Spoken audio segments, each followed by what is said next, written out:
आप भी एक सीनियर सिटीजन हैं और आपके परिवार में कोई 60 साल या उससे अधिक उम्र का सदस्य है और अभी तक उनका सीनियर सिटीजन कार्ड नहीं बना है, तो यह जानकारी आपके लिए बेहद ज़रूरी है।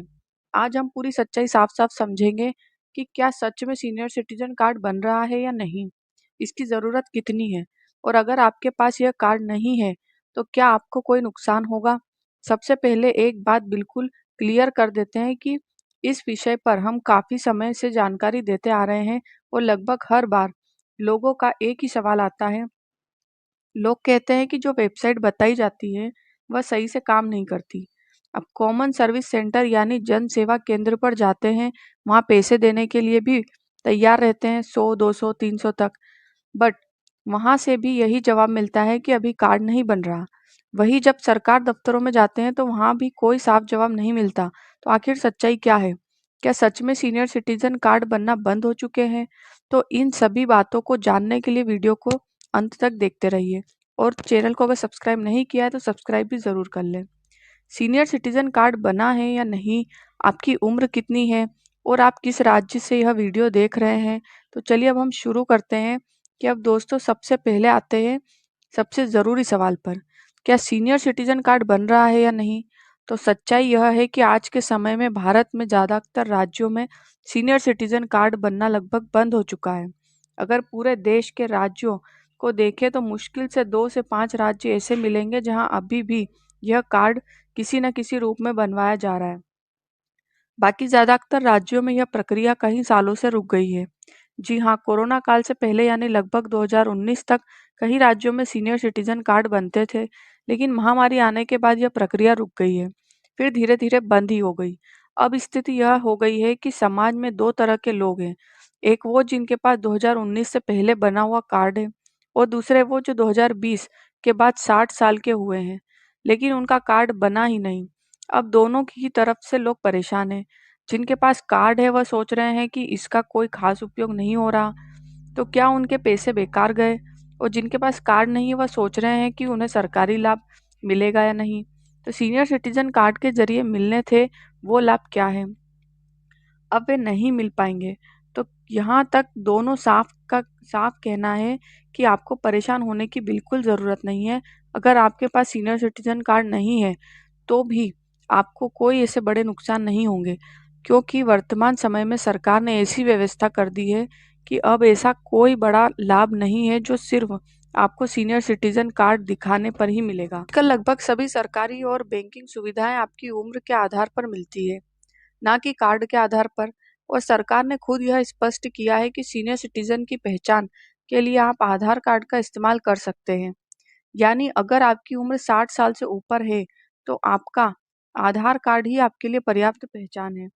अगर ये सीनियर सिटीजन कार्ड होना ज़रूरी नहीं है, तो अब बात करें कि सीनियर सिटीजन को कौन-कौन से लाभ मिलते हैं। तो वह सीधे उम्र के आधार पर मिलते हैं। सबसे पहले बात करते हैं स्वास्थ्य से जुड़ी सुविधाओं की। इसके तहत बुजुर्गों का इलाज और हेल्थ केयर में काफ़ी राहत देने की कोशिश की जाती है, जैसे आयुष्मान भारत योजना के जरिए इलाज, हेल्थ इंश्योरेंस और मेडिकल जांच जैसी सुविधाएं मिल सकती है। अगर आप सरकारी अस्पताल जाते हैं तो वहां आपको प्राथमिकता दी जाती है और कई मामलों में कम खर्च यानी मुफ्त इलाज भी होता है। अब दूसरी बड़ी सुविधा आती है वृद्धावस्था पेंशन। सरकार 60 साल या उससे ज़्यादा उम्र के लोगों को हर महीने आर्थिक सहायता देती है ताकि वे दूसरों पर निर्भर ना रहें। अलग-अलग राज्यों में इसकी राशि अलग होती है। कहीं 1000, कहीं 2000 और कुछ जगह 3000 तक भी मिलती है। इसके अलावा सरकार बुजुर्गों को सिर्फ पैसे इलाज तक सीमित नहीं रख रही, बल्कि उन्हें कानूनी और सामाजिक मदद भी देने की कोशिश कर रही है। अगर किसी तरह की समस्या हो जैसे संपत्ति विवाद या किसी अधिकार को लेकर परेशान हो, तो उन्हें सलाह और मार्गदर्शन दिया जाता है।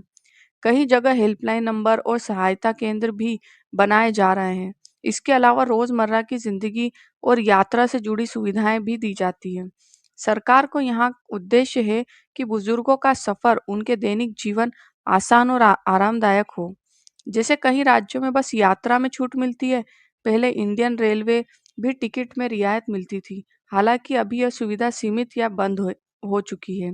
इसके अलावा टिकट बुकिंग काउंटर पर भी सीनियर सिटीजन को प्राथमिकता दी जाती है।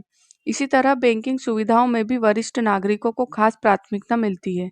जब आप बैंक जाते हैं, चाहे पासबुक अपडेट करवाना हो, पैसा निकालना हो या कोई और काम हो, तो कई बैंकों में अलग काउंटर या स्पेशल डेस्क होते हैं। तो अब आप सोच रहे होंगे कि जब सभी लाभ उम्र के आधार पर मिलते हैं तो आखिर सीनियर सिटीजन कार्ड बनवाया क्यों जाता है? तो उनका सीधा सा जवाब था कि आपकी उम्र को वेरीफाई करने के लिए, यानी सरकार या कोई भी संख्या या कंफर्म करने के लिए 60 साल या उससे ज़्यादा उम्र के हैं। लेकिन अब सोचिए कि यही काम आपका आधार कार्ड भी तो कर देता है। उसमें आपकी डेट ऑफ बर्थ साफ-साफ दर्ज होती है, जिससे आपकी उम्र आसानी से साबित हो सकती है। इसी वजह से अब कई जगहों पर अलग से सीनियर सिटीजन कार्ड की ज़रूरत खत्म होती जा रही है। जैसे पेंशन में भी यह नियम लागू हो चुका है कि अगर आपकी उम्र आधार कार्ड के हिसाब से 60 साल पूरी नहीं है, तो आपको पेंशन नहीं मिलेगी। यानी आधार ही आपकी उम्र का मुख्य प्रमाण बन गया है। ठीक यही चीज़ सीनियर सिटीजन कार्ड पर लागू होती है। अगर कार्ड नहीं तो भी आधार कार्ड उसकी तरह काम करेगा। तो दोस्तों, अगर आपके मन में भी अभी भी कोई सवाल है या कोई डाउट है तो आप कमेंट में पूछ सकते हैं। मैं ज़रूर जवाब देने की कोशिश करूँगी। अगर आपको यह वीडियो जानकारी काम की लगी हो तो वीडियो को अधिक से अधिक शेयर करें, चैनल को सब्सक्राइब करें और फिर मिलते हैं एक नई वीडियो के साथ।